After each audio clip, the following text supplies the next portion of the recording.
Soc Mònica Torralba, soc actualment dissenyadora gràfica, porto més de 20 anys en el tema de disseny gràfic. Com a hobby el que més m'agrada és dibuixar i pintar i també tinc aquesta pinzellada d'il·lustració però que la vull deixar veure de mica en mica. M'agrada molt la música i les primeres pintures que vaig fer sobretot eren de músics.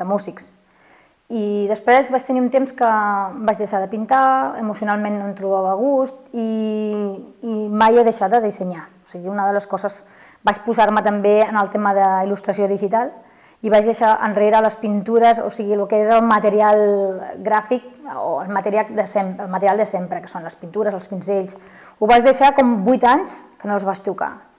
I fa un parell d'anys vaig tornar a agafar els pinzells i vaig retrobar-me amb mi mateixa. Però segueixo amb el tema digital perquè és el que més m'agrada. Jo he viscut a la Setmana Santa tant de Mataró com del poble dels meus pares, que són d'Andalusia, i jo crec que